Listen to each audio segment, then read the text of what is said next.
Сәлем барлықтарыңызға, каналыма қош келдіңіздер. Осындай әдемі болып шығатын мантының рецептімен бөлісетін боламын. Әрі осындай әдемі түйілу жолын көріп алыңыздар. Соңына дейін видеоны қараңыздар. Ең алдымен біз қамырын жасап аламыз. Қамырына дәміне қарай тұзын, 2 жұмыртқаны қосамын. Осылай вилканың көмегімен араластырып қоссаңыздар, ешқандай жұмыртқаның несі түйір қалмайтын болады. Енді осылай толықтай араластырып, үстінен су құйып, кәдімгідей қатты емес, қатты жұмсақ емес, орташа қамыр илеп алатын боламыз. Қамырымыз қатты болып қалмасын, тағы да жұмсақ болып қалмасын. Бізде осындай қамыр шығу қажет. Енді пакетке салып қоямыз. Анда-санда 1-2 рет басып қойсаңыздар, қамырымыз әдемі болып шығады.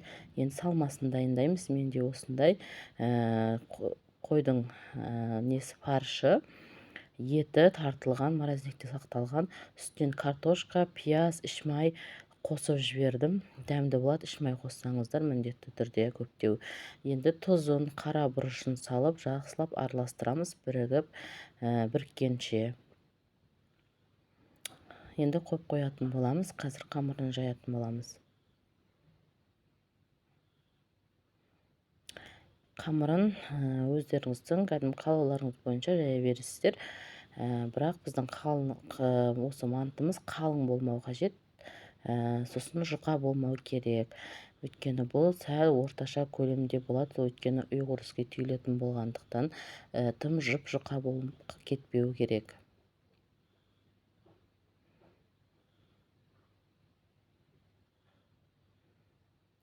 Жайып аламыз. Енді әркім әртүрлі кесіп жатады. Домалақ күйде мен осылай, маған ыңғайлы.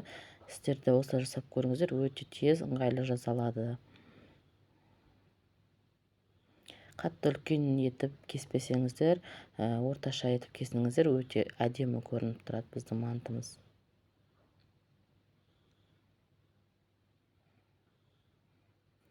Керек емес, осындай жерін алып тастаймын, сосын біріктіріп, оны да қосып жіберсеңіздер болады. Міне осындай көлемде болу керек біздің мантымыз.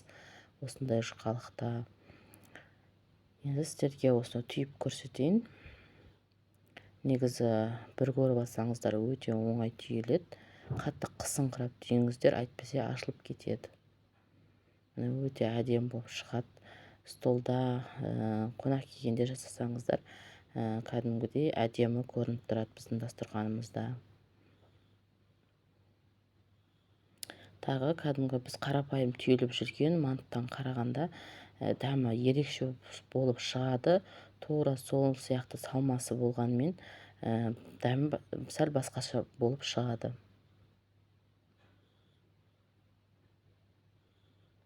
Осылай түйіп аласыздар.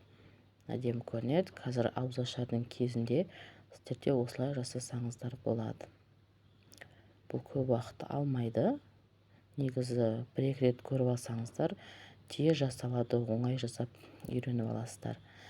Қайнап тұрған суымызға 45 минутқа қоятын боламыз. Міне біздің мантымыз әдемі болып пісіп шықты. Көріп тұрғандарыңыздай жайылып, шыртылып кеткен жоқ. Тура өзінің формасын сақтап әдемі болып тұрады. Сәл сәндік үшін паприка сеуіп қойсаңыздар, осындай көк шөптерден қолданып, әдемілеп сәндеп қойсаңыздар болады. Дастарханның сәнін келтіретіндей болып тұр. Каналыма қолдау көрсетіп, тіркеліп кетіңіздер. Ас болсын, рахмет.